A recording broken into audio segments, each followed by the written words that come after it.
आप सभी का स्वागत है आपने चैनल खुरैज एमएस कोचिंग में। कक्षा 8 हिंदी का एडगेड अभ्यास पुस्तिका 2024-25 की किताब लेकर आ चुका हूं। यहां पर आप देखने आ चुके हैं कक्षा 7 बेड़ाघाट।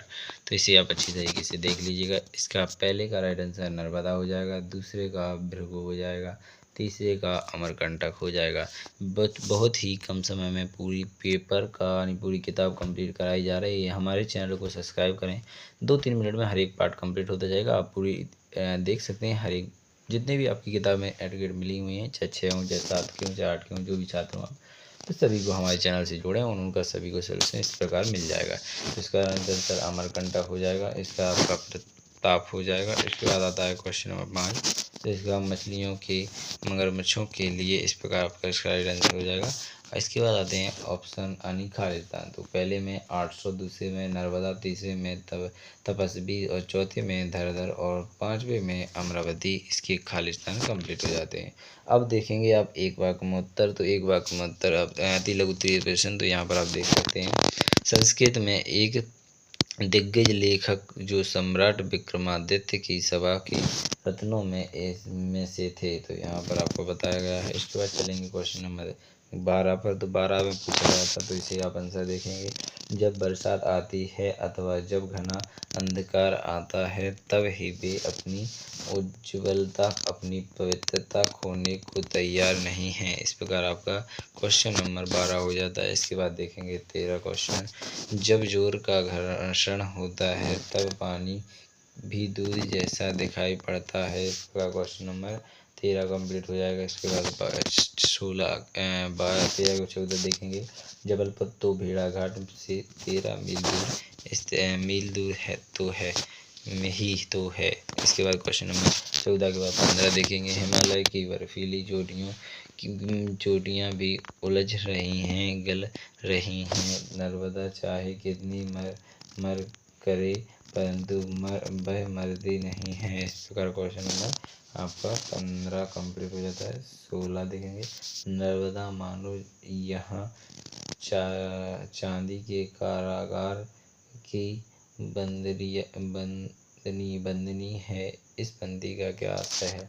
नर्मदा में दोनों तरफ संगमरमर के घाट हैं। जब उसे पर धुआंधार प्रभाव पड़ता है तो वह चांदी जैसी दिखाई पड़ती है। इस प्रकार क्वेश्चन नंबर 16 कंप्लीट हो जाएगा। 17 देखेंगे। लेखक माखनलाल चतुर्वेदी को नर्मदा में ममत्व इसलिए है क्योंकि वह नर्मदा को अपनी माता के समान मानता था। इस प्रकार क्वेश्चन नंबर 17 कंप्लीट हो जाएगा। 18 देखेंगे।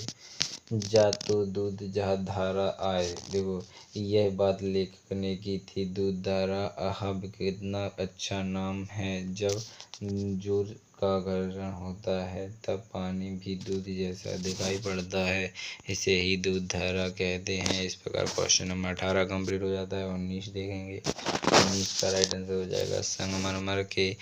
संगमरमर के ऊपर हरी घास और घास पात को जब लहराते देखा तो जो कहा वह फूल कलंग यहाँ भी आ गई। तभी चट्टान बोल पड़ी, बड़ा छोटों को सिर पर लेकर ही वह बड़ा होता है। वह मेरी विद्यालय की शोभा है। नगस्य तुम हो तो उनका मूल नहीं कुल पाते। तो इस प्रकार आपका क्वेश्चन नंबर 19 कंप्लीट हो जाएगा। यहाँ पर अब देखेंगे आप क्वेश्चन नंबर 20। तो 20 में पूछा मांडू।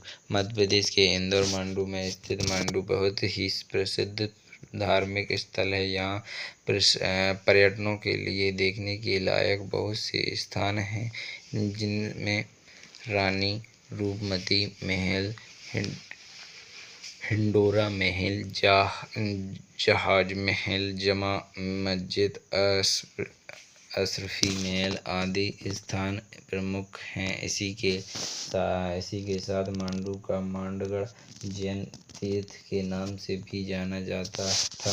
इसे आप अच्छी तरीके से कंप्लीट कर लीजिए। बिना टाइम खराब किए आपका यह पार्ट कंप्लीट हो जाता है। नेक्स्ट पार्ट का आंसर लेकर आएंगे।